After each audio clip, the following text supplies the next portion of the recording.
अंतरराष्ट्रीय युवा विद्वान, जैन दर्शन में यूनिवर्सिटी टॉप व गोल्ड मेडलिस्ट, जैन सिद्धांत एवं न्याय विषयों को सरलता से समझाने वाले, यूएसए, इंग्लैंड, ऑस्ट्रेलिया आदि अनेक देशों में जैन धर्म की महती प्रभावना करने वाले, पंडित टोडरमल पुरस्कार, युवा विद्वत रत्न आदि अनेक पुरस्कारों से सम्मानित मूर्धन्य विद्वान डॉक्टर संजीव कुमार गोधा, जयपुर द्वारा जानिए धर्म का मर्म।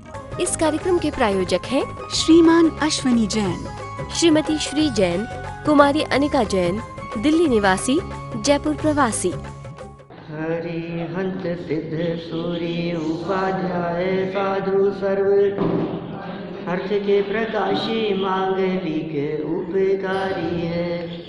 दिन को स्वरूप जाने रागते भाई जो भक्ति काय को नवाए स्तुति को ऊंचाई है।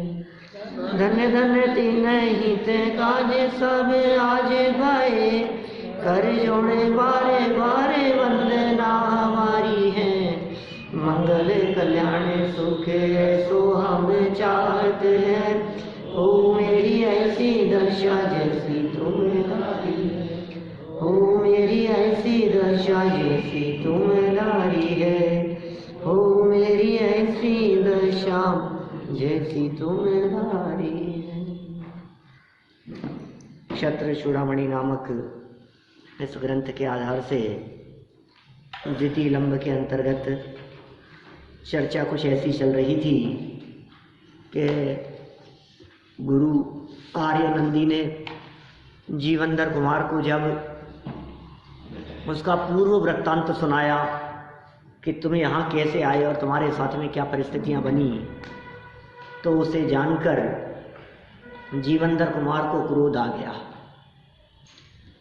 एकदम क्रोध आ गया तो गुरु ने शांत करने का प्रयास किया। वे शांत नहीं हुए तो फिर गुरु ने कहा, भाई गुरु दक्षिणा के रूप में तुम कम से कम 1 साल के लिए काष्टांगार को क्षमा करो। वो काष्टांगार जैसा भी हो, जो भी हो, लेकिन 1 साल तक तुम शांति रखो। फिर यहाँ ये कहा गया कि कौन समझदार, कौन बुद्धिमान व्यक्ति ऐसा नहीं होगा जो व्यक्ति अपनी गुरु आज्ञा का उल्लंघन करेगा, गुरु आज्ञा को स्वीकार नहीं करेगा। तो जीवंदर कुमार ने भी अपनी क्रोध रूपी अग्नि को शमन किया और गुरु आज्ञा को स्वीकार किया। क्रोध क्या क्या अनर्थ नहीं कर देने में समर्थ है, इसकी चर्चा काफ़ी विस्तार से यहाँ की जा रही थी।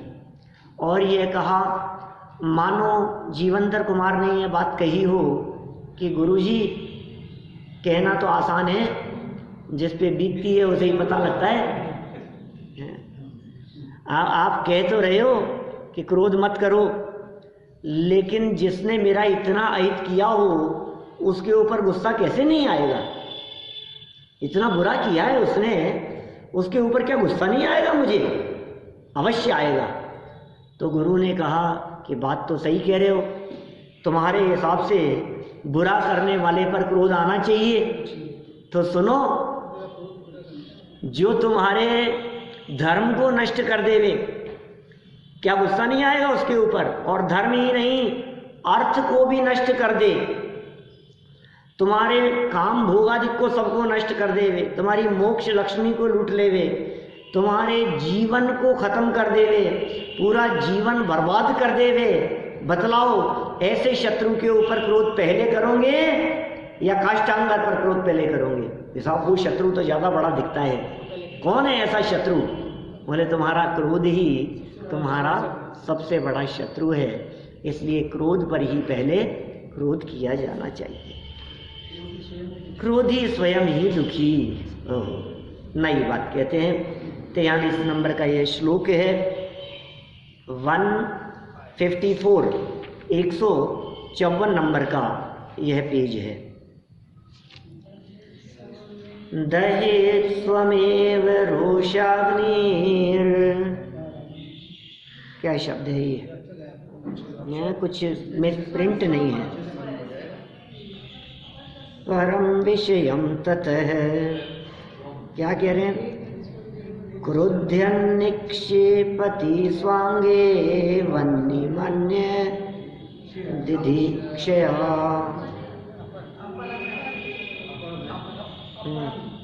कोई बात नहीं। देखो क्या कह रहे हैं, अत्र है नीति, नीतिकारों का श्लोक कह दिया। नीतिकार क्या कह रहे हैं, क्रोध रूपी अग्नि अपने आप को ही जलाती है। तो ये गुस्सा, ये क्रोध किसी और को जलाने वाला नहीं है। क्या हम तुम्हें खत्म कर देंगे, इस तरह कोई क्रोध में किसी दूसरे को नष्ट करने का प्रयास करे तो भाई सुनो, वो तो नष्ट होगा कि नहीं होगा, लेकिन इस क्रोध रूपी अग्नि में तुम स्वयं ही जल रहे हो। कहते हैं ना, जलते हुए अंगारे फेंककर यदि किसी को जलाने का प्रयास किया जाए तो स्वयं के हाथ तो पहले ही जलेंगे। क्या? हाँ, देखो क्या कहते हैं यहाँ, अर्थात क्रोधी को ही पहले भस्म करता है। क्या? क्रोधी को ही पहले भस्म करता है। उदाहरण देते हैं, दूसरे को नहीं। इसलिए क्रोधी पुरुष दूसरे को जलाने की इच्छा से पहले अपने शरीर पर ही अग्नि डालता है। किसी व्यक्ति ने अंगारे जल रहे थे और सामने वाले को जलाने के लिए हाथ से उन अंगारों को उठाया और उस पर मारा, जला दूंगा इसको, तो भैया वो तो पता नहीं निशाना लगेगा कि नहीं लगेगा, उस पे जाएगा कि नहीं जाएगा, कहीं ऐसा न हो जाए कि वो बच जाए, ऐसा भी तो हो सकता है। लेकिन तेरे हाथ तो जलेंगे ही जलेंगे। देखिए, जिस पर क्रोध किया गया है उसका अहित होगा या नहीं होगा, ये आपके क्रोध पर निर्भर नहीं करता, यह तो उसके उदय पर निर्भर करता है। उसका यदि उदय वैसा होगा तो आपके क्रोध का फर्क पड़ेगा। अदरवाइज ऐसा भी हो सकता है, आप क्रोध करते रहें उसके ऊपर और सामने वाला मुस्कुराता रहे। क्या? आप गुस्सा कर रहे हो और वो मुस्कुरा रहा है। ऐसी परिस्थिति में जो व्यक्ति क्रोध में थोड़ा सा जलकर जलाने का प्रयास कर रहा था, अब वो सामने वाला जला नहीं, ये और जलता है। वो नहीं जला, ये और जलता है, ये और अधिक पीड़ित होता है, खुद ही जलता रहता है। ये दुखी क्यों नहीं, ये असर नहीं हो रहा, देखो अभी तो इसके इतना डांट दिया फिर भी असर नहीं हो रहा है, ढीठ है ये तो माने ये स्वयं ही पीड़ित होता रहता है। यह बात यहाँ आचार्य देव कह रहे हैं। देखिए आप, दूसरे को जलाने की इच्छा से पहले अपने शरीर पर ही अग्नि निक्षिपति डालता है। सरल अर्थ, क्रोधाग्नि, क्रोध रूपी अग्नि क्रोध करने वाले को ही जलाती है। क्रोधी जिस जीव पर क्रोध करता है उसे नहीं जलाती, सामने वाले को नहीं जलाती। क्रोध अग्नि की बात कर रहे हैं, वो बाहरी अग्नि तो किसी और को जलाने के में निमित्त बने, ये क्रोध रूपी अग्नि किसी और को नहीं जलाती। क्रोध करने वाला दूसरों को जलाने के लिए अंगारे को उठाता है तो पहले उसके ही हाथ जल जाते हैं। देखिए विशेषार्थ, यहाँ जलाने का अर्थ दुखी करना ही समझना चाहिए। भाई जलाने का मतलब क्या है? जल रहा है, ये काय में जल रहा है? देखो कैसे जलन हो रही है, देखो कैसे जल रहे हैं। किस में जल रहे हैं भाई? ईर्ष्या से, क्रोध से, खेद खिन्नता से, शोक मग्न होकर ये जलता है अंदर ही अंदर, आग जल रही है अंदर में। अब देखो वो अंदर की जो जलती हुई आग है, वो जलती हुई आग कभी कभी जैसे अंदर जल रही है ना, तो दरवाजा कौन सा है निकलने के लिए? अरे ये थोड़ा सा मुंह फाड़ता है और वो अंदर की आग बाहर लपटें निकलती हुई दिखाई देती है उसकी। अब ये कितनी निकलती है अंदर से, तो ये जो है ये इसको कहता है कि मैं इस आग से सामने वाले को जला दूंगा, लेकिन तेरा ये तो पहले जल रहा है हृदय अंतरंग, तो सावधान रहे, किसी दूसरे को जलाने का प्रयास मत कर, स्वयं पहले जलेगा। विशेषार्थ, यहाँ जलाने का अर्थ दुखी करना ही समझना चाहिए। जलाना माने क्या होता है? हमने जला दिया माने दुखी कर दिया। क्रोधी दूसरे को दुखी अपमानित करने की भावना से अपमान कर देंगे, इसका बेइज्जत कर देंगे, इसको दूसरों के सामने बातें ऐसी बतलाएंगे कि देखो फिर देखो आप फिर कहीं के नहीं रहेंगे ये। ऐसे ऐसे क्रोध के अंदर कोई व्यक्ति दूसरे को ये कहे मेरे को 2 मिनट लगती है तुम्हारे को उतार देने में, क्या उतार देंगे सबके सामने तुम्हारे को, उतार दो भाई, देखो क्या कह रहे हैं। ये यहाँ जलाने का अर्थ दुखी करना ही समझना चाहिए। क्रोधी दूसरों को दुखी अपमानित करने की भावना से स्वयं ही नियम से दुखी होता है। नियम बना दिया यहाँ, माने आप ऐसा न समझ ले कि दूसरे व्यक्ति को अपमानित कर दिया है। कौन किसको अपमानित करे, कौन किसको बेइज्जत करे? बोलो। बड़े बड़े विद्वानों ज्ञानी धर्मात्माओं को लोग बेइज्जत करने के लिए क्या क्या नहीं कर देते। हम आपसे पूछते हैं, ये थे ना सेठ सुदर्शन, क्या सेठ सुदर्शन को बेइज्जत करने के लिए रानी ने कितने षड्यंत्र नहीं रचे? बोलो आप, क्या हुआ, कैसी परिस्थिति, घटना पता है ना सबको? सेठ सुदर्शन की घटना मनोज जी सब नहीं ध्यान नहीं पढ़ी? सेठ सुदर्शन के नाम से पूरी 100-125 पेज की किताब है, पूरा उसका सुदर्शन चरित्र है वो, संक्षेप में वो पढ़ो आप। रानी ने उसको बुलाने का प्रयास किया, क्या मना कर दिया उसने, बिल्कुल उलझे नहीं, फंसे नहीं उस चक्कर में, रानी के चक्कर में। तो वे अष्टमी चतुर्दशी के दिन वो शमशान में ध्यान किया करते थे नग्न होकर, क्या तो षड्यंत्र रच करके उस पर कपड़ा डाल करके उसे उठवा लाई वहां से ध्यान मग्न को।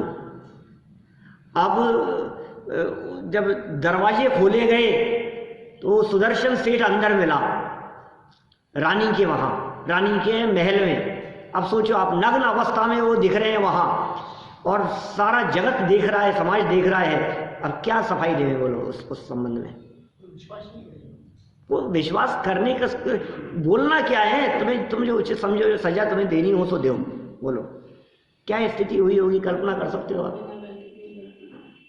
बिना गलती, कोई गलती नहीं है। फिर किसकी गलती थी? सुदर्शन की गलती नहीं थी तो रानी की गलती थी, सुदर्शन की भी गलती थी। सुदर्शन की गलती थी, अभी नहीं, कभी कोई गलती रही होगी जिसके कारण ऐसा लांछन लगा। आज लोग सब घबरा गए। अरे ये जो पाप कर्म का उदय आया, इतना जो उसके ऊपर लांछन लगाया गया, इतना बड़ा जो उपसर्ग और संकट जैसी परिस्थिति बनी, ये किसी दूसरे का किया हुआ है कि नहीं, किसी और का किया हुआ नहीं है, ये स्वयं का किया हुआ है। अपने पाप कर्म के उदय के बिना, अपने अपयश कीर्ति कर्म के उदय के बिना दूसरा व्यक्ति लांछन लगाने में, बेइज्जत करने में समर्थ नहीं होता। लेकिन ऐसी परिस्थिति में भी ज्ञानी धर्मात्मा जीव बेइज्जत नहीं होते। क्या सुनो तो सही। जगत के जीव ये समझ रहे हैं हमने इनको बेइज्जत कर दिया, हमने इनकी इज्जत उतार दी। कि सुनो तो सही, उनसे तो पूछो, वे अपने स्वरूप में मग्न हैं, ठीक है, देख रहे हैं नाटक जो हो रहा है, उसको खेल को देखने वाले हैं। सूली पे चढ़ा दो इनको, सेठ सुदर्शन को। राजा ने आज्ञा दी, एक शब्द नहीं बोले। पत्नी क्या हालत हो रही होगी, परिवार की क्या हालत हो रही होगी, क्या देख रहे होंगे, सारा समाज, सारी दुनिया देख रही है। राजा ने सूली पर चढ़ाने का संदेश दे दिया है, निर्देश दे दिया गया है। अब क्या होगा बतलाओ? क्या बोलो? अब ऐसी स्थिति में वो शील की परीक्षा थी, संयम की कोई बात नहीं। स्वर्ग से देव प्रकट हो गए, मैं आपसे पूछता हूँ, वो तो स्वर्ग से देव प्रकट हो गए और उनकी सूली भी सिंहासन बन गई, क्या यदि पाप कर्म का उदय ज़्यादा तीव्र होता क्या और वो देव नहीं आते तो क्या होता? आयु कर्म पूरा हो गया था तो जाता ही। आयु कर्म पूरा हो जाता, जीवन पूरा हो जाता। फिर क्या हुआ? फिर क्या किया उन्होंने सूली सिंहासन हो जाने के बाद में? फिर तो शान से रहे होंगे, निर्दोष सिद्ध हो जाने पर राजा चरणों में पड़ गया, बस तो स्थिति सामने आ गई। नहीं, दीक्षा ले ली इस प्रसंग को देखने के बाद में, अब घर नहीं आए वो, दीक्षा ले ली उन्होंने और पटना से मोक्ष गए। पटना आ रहा, बोलो आप। सेठ सुदर्शन मोक्ष चले गए वहां से, गुलजार बाग। कैसी परिस्थितियां बन जाती है। बात यह है कि गुस्सा आएगा कि नहीं आएगा, ये कह रहे हैं दूसरे को दुखी कर दिया, अपमानित करके अपमानित कर दिया। रानी ये सोच रही है कितना दुखी किया मैंने, तूने दुखी किया कि उन्हें वैराग्य दिला दिया। बोलो कितना दुखी किया। तुम्हारे इस प्रकार अपमानित करने से वे दुखी नहीं हुए, वे वैरागी हो गए, वे विरक्त हो गए। ज्ञानी जीव अपमान से दुखी नहीं होते, क्योंकि वे अपमान को अपने पूर्वकृत किए गए पाप कर्म का फल जानते हैं। वे अपमान से दुखी नहीं होते, वे जगत के स्वरूप को देख करके विरक्त हो जाते हैं, वे वैरागी हो जाते हैं। कोई बात नहीं, ठीक है, क्या करो आप, ऐसा ही उदय है, ऐसी परिस्थिति बननी है, विरक्त हो जाएगा, वैरागी हो जाएगा। दीक्षा ले ली उन्होंने। देखो, अपमानित करने की भावना से स्वयं ही नियम से दुखी होता है। अब रानी कितनी दुखी हुई होगी बताओ। अच्छा, और अपमानित करके हासिल क्या हो गया ये बताओ। राजा ने सुना दिया, जो कुछ भी फांसी सजा सुना दी, जो भी हुई परिस्थिति, इससे रानी को क्या हासिल हुआ? बोलो, कुछ नहीं, कलेजे को ठंडक मिली, इसको सजा सुना दी। ऐसा लगता है ना, क्रोधी व्यक्ति जब जिसके ऊपर क्रोध किया जाता है उसका अहित होता है, उसका अहित होता जाने, बुरा होता जाने, इसको बेनिफिट कुछ नहीं हो रहा है। जो लोग दूसरों की दुकान में आग लगा देते हैं उनको क्या मिलता है भाई? है, क्या मिलता है बताओ तो सही। दूसरे के घर में आग लगा दी, इसको भी मैं बर्बाद कर दूंगा, इसको नुकसान कर दूंगा मैं, इसको नुकसान पहुंचा दूंगा मैं। तो लेकिन भाई पहुंचा तो दिया, कोई बात नहीं, उसका नुकसान कर लिया, उसको बेइज्जत कर दिया, उसको बर्बाद कर दिया, उसे खत्म कर दिया, उसकी दुकान में आग लगा दी, उसका घर खत्म कर दिया, तो इससे तेरे को क्या मिल गया? तेरे घर में कितनी रोटियां मिल गई बतला, कितने लड्डू मिल गए तुझे इससे? कुछ भी नहीं, नए कर्म बन गए। अब ये गणित जो लोग समझ लेते हैं वो जीव सावधान रहते हैं, और जो अज्ञानी मूर्ख लोग दुनिया में इस गणित को नहीं समझ पाते हैं वे बेचारे खुद ही परेशान रहते हैं। अब इस गणित को समझते नहीं है वो। मेरे को तो मजा आ गया, और मजा, दूसरे के यहाँ आग लग रही है और खुद मजे कर रहा है, मजा आ गया, और देख, मजा आ गया, मजा आ गया। तो काय में मजा, रौद्र ध्यान में मर रहा है, आर्त ध्यान में मर रहा है, हिंसा नंदी नाम का रौद्र ध्यान कर रहा है क्या? हिंसा में आनंद मान रहा है, उसको जला करके आनंद मान रहा है। मृषानंदी, चौर्यानंदी, परिग्रह, इनमें आनंद मान रहा है। सोचो तो सही आप, इष्ट का वियोग, अनिष्ट का संयोग, पीड़ा, चिंतन, दान, ये आर्त और रौद्र ध्यान में स्वयं ही जल रहा है उस अग्नि में। देखिए कितनी सुंदर बात कही। क्रोधी दूसरों को दुखी, पता नहीं है मैं बीज बो रहा हूं अपने आप के लिए, दूसरों को दुखी, और दुखी का अर्थ कई तरह से ले लिया। दुखी माने उसकी टांगे तोड़ देना, दुखी माने उसके धन छीन लेना, दुखी माने उसे नुकसान पहुंचा देना, और दुखी माने उसके इज्जत उछाल देना, क्या अपमानित कर देना, उसे बेइज्जत कर देना। इसकी भावना से स्वयं ही नियम से दुखी होता है, पश्चाताप ही हाथ लगता है उसको। क्या ऐसी भावना कभी आती हो ना, इसको नुकसान पहुंचाएंगे अपन, तो सोचना, जरा गंभीरता से विचार करना। जिसके ऊपर क्रोध किया जाएगा, क्रोध किसी न किसी के ऊपर तो किया जाएगा, देखिए, क्रोध आदि जितने भी विकार होते हैं, ये कोई भी विकार निराधार नहीं होते। जैसे गुस्सा आता है ना, कोई व्यक्ति कहे मुझे बहुत तेज गुस्सा आ रहा है, सामने वाले ने पूछा किसके ऊपर आ रहा है, ये किसी पर भी नहीं, बस लेकिन गुस्सा बहुत तेज आ रहा है। ऐसा नहीं होता, किसी पर भी नहीं आए, ऐसा नहीं होता।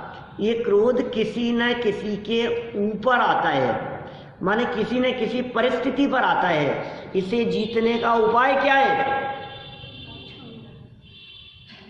देखो, टोडरमल जी साहब ने मोक्ष मार्ग प्रकाशित ग्रंथ में लिखा, ये क्रोध आदि कषाएं उत्पन्न क्यों होती है, ये क्रोध क्यों उत्पन्न होता है?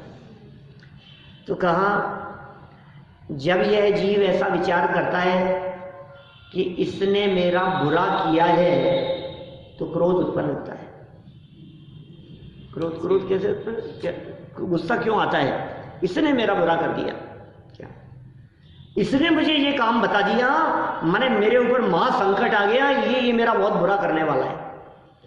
तो क्रोध करने क्या क्या क्या लगता है कि सामने वाले व्यक्ति ने मेरा बुरा किया है, इसलिए गुस्सा आता है, बेइज्जती कर दी जो भी है। अब उसे जीतने का उपाय क्या है? उस गुस्से को जीतने का उपाय क्या है?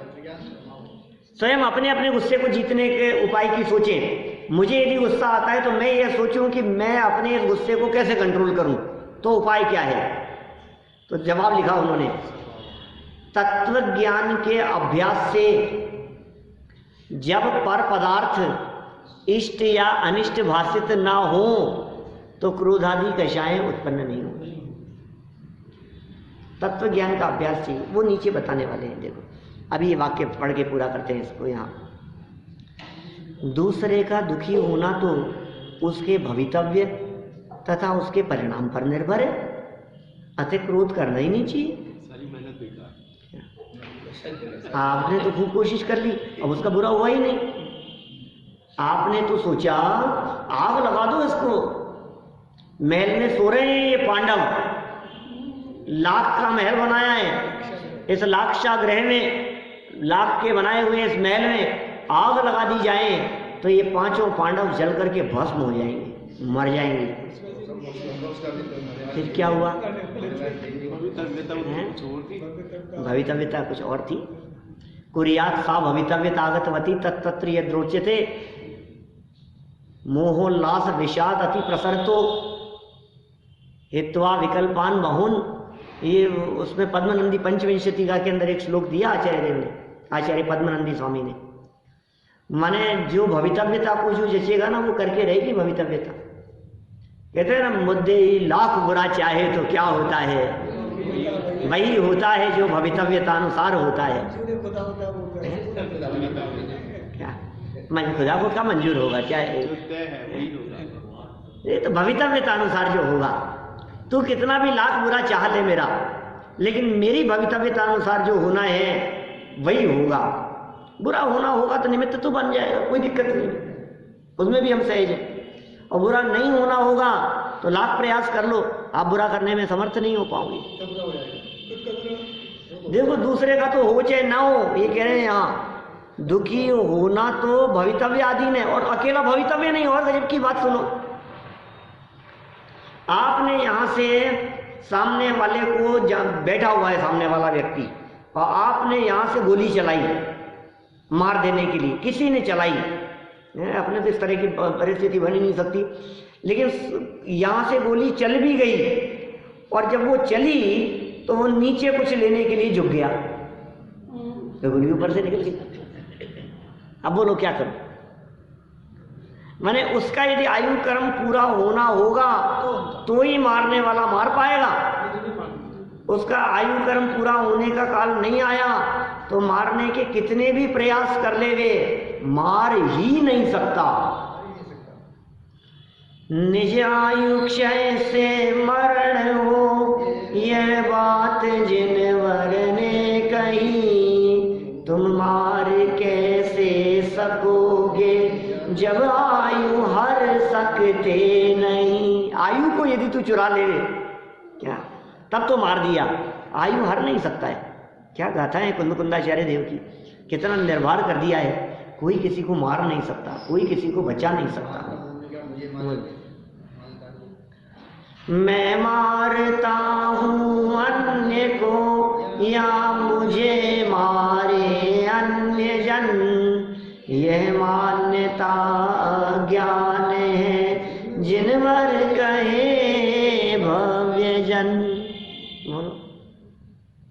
अब सोचो जरा, जब इस दृढ़ता से कुंदकुंदाचार्य देव परम सिद्धांत का प्रतिपादन कर रहे हैं, सोचना गंभीरता से हाथ रख करके अपने हृदय पर, इसने इसको मार दिया, अब इसका क्या मतलब निकला? उसने उसकी हत्या कर दी, तो क्या मतलब निकला?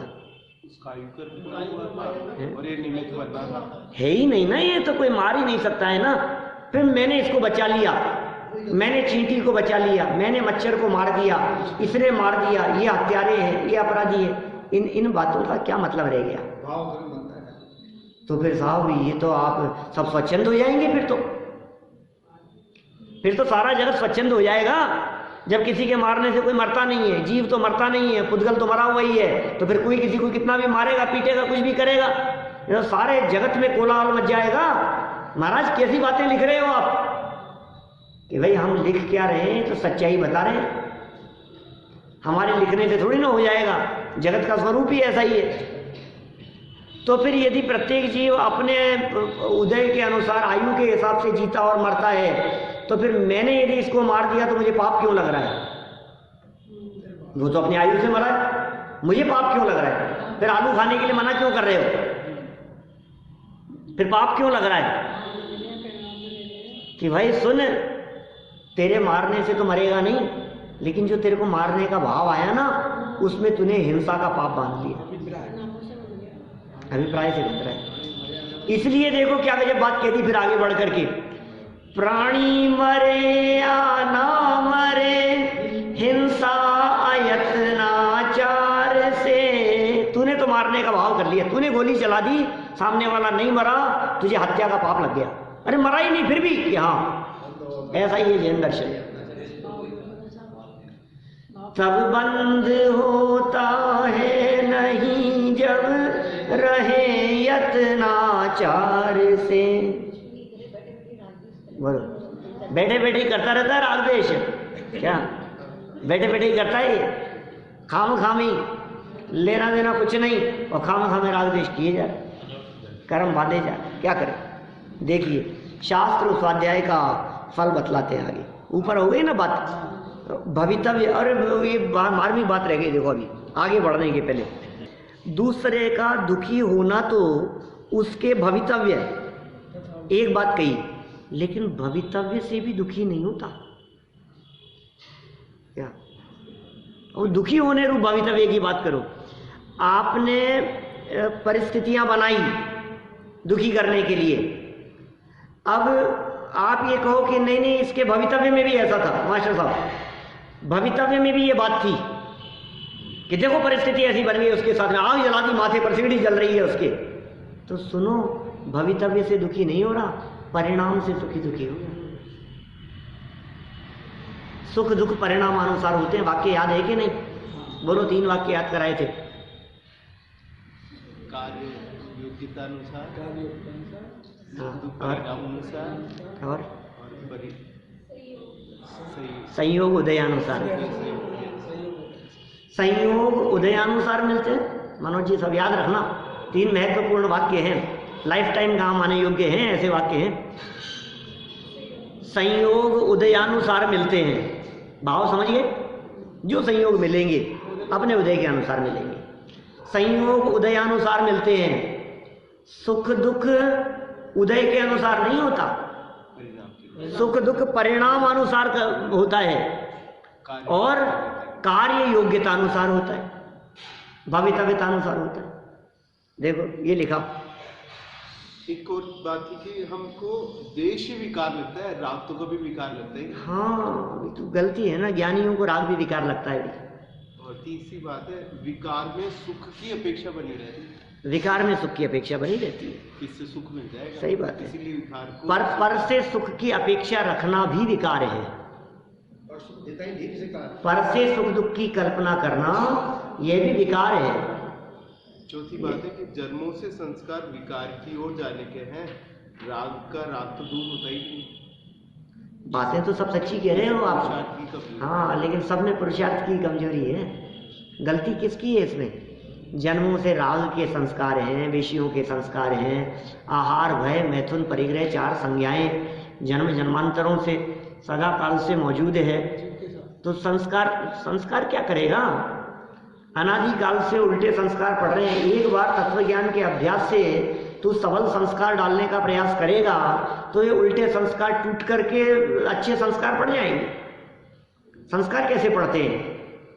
किसी एक काम को बार बार किए जाने पर वो संस्कार पड़ जाते हैं, वो आत्मा संस्कारित हो जाता है। इसलिए हम कहते हैं राग द्वेष और कषाय को लेकर के आप सो मत। आप यदि उस राग द्वेष कषाय के साथ में सो रहे हैं तो क्या होगा? पूरी रात भर वैसे चलते वो संस्कार पड़ रहे हैं, वो छप रहा है। आप कोशिश तो बहुत करते हैं फिर भी नहीं हो पाता है, तो फिर इसका मतलब होनहार कुछ ना कुछ गलत दिशा को दिखा रही है। भवितव्यता में कुछ अहित होने के संकेत नजर आ रहे हैं। आपकी संभावना हो तो अपने पुरुषार्थ पूर्वक कुछ रोको तो रोक लो, बचाने का प्रयास कर लो तो कर लो, होगा तो वही जो होना है। आपके प्रयासों से बचना होगा तो बच जाएगा, और नहीं बचना होगा तो फिर जो होगा क्या करोगे? वो संस्कार कैसे पड़ रहे हैं? अब हम कह रहे हैं देखो अभी दिनवाणी सुनने के लिए आया, तो कहा साहब मैं क्या करूं, सुनने के लिए तो आया हूं, लेकिन संस्कार तो वही है पुराने कि सुन और ज्यादा सुन। फिर भी संस्कार तो पुराने कि और अभ्यास कर। ये संस्कार तो वही है कि नहीं और अभ्यास कर, और अभ्यास कर, और चिंतन कर, और चिंतन कर। धीरे धीरे करके वो संस्कार कम होने लग जाएंगे और ये संस्कार मजबूत होने लग जाएंगे। ये प्रैक्टिस के ऊपर डिपेंड करता है। आप प्रैक्टिस कीजिए, समझ में आ रही है बात? जितना आप प्रैक्टिस करेंगे उतना आप सफल हो पाएंगे। अपने आप का निर्णय करें। हम प्रैक्टिस में यदि हम असफल दिखाई दे रहे हैं तो कोई बात नहीं, दिख रहे हैं और कोशिश करेंगे, और कोशिश करेंगे, और सफल होने का प्रयास करेंगे। देखो हो गई आपके और कोई वाक्य? दूसरे का दुखी होना उसके भवितव्यानुसार और उसके परिणाम पर निर्भर है, अतः क्रोध करना ही नहीं चाहिए, गुस्सा करो ही मत। आप तो शास्त्र स्वाध्याय का फल क्या है? गुस्सा नहीं करना। इतना शास्त्र पढ़ते हैं फिर भी इतना गुस्सा करते हैं। क्रोध तो करना चाहिए, क्रोध तो करना चाहिए। इतना जिनवाणी सुनते सुनाते हैं फिर भी इतना गुस्सा। गुस्सा तो देखो इनका सब बेकार है, इनका पढ़ना लिखना। क्रोध करना चाहिए लेकिन अपने ऊपर कि मेरे को क्रोध क्यों आता है।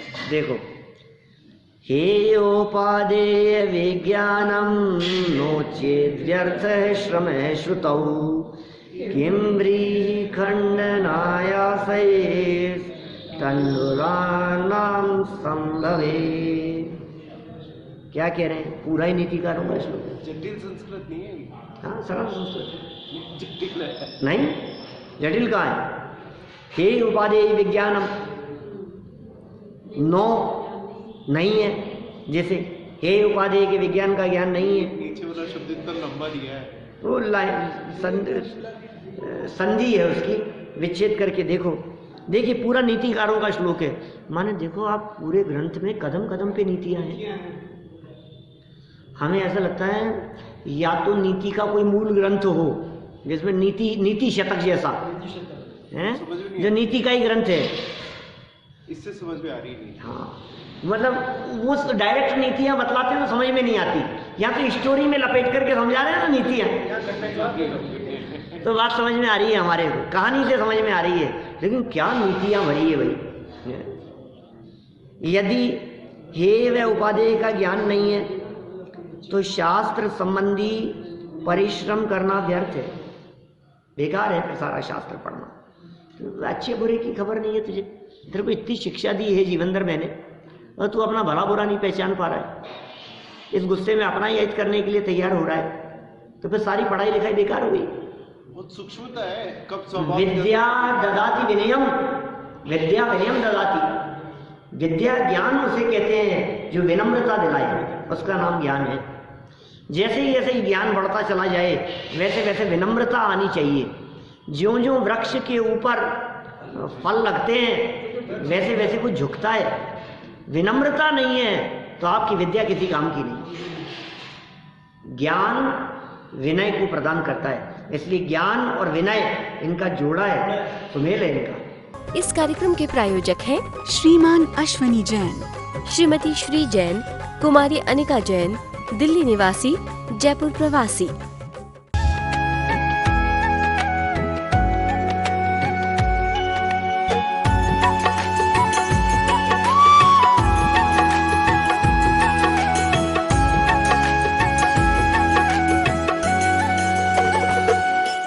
अंतरराष्ट्रीय युवा विद्वान, जैन दर्शन में यूनिवर्सिटी टॉप व गोल्ड मेडलिस्ट, जैन सिद्धांत एवं न्याय विषयों को सरलता से समझाने वाले, यूएसए, इंग्लैंड, ऑस्ट्रेलिया आदि अनेक देशों में जैन धर्म की महती प्रभावना करने वाले, पंडित टोडरमल पुरस्कार, युवा विद्वत रत्न आदि अनेक पुरस्कारों से सम्मानित मूर्धन्य विद्वान डॉक्टर संजीव कुमार गोधा, जयपुर द्वारा जानिए धर्म का मर्म।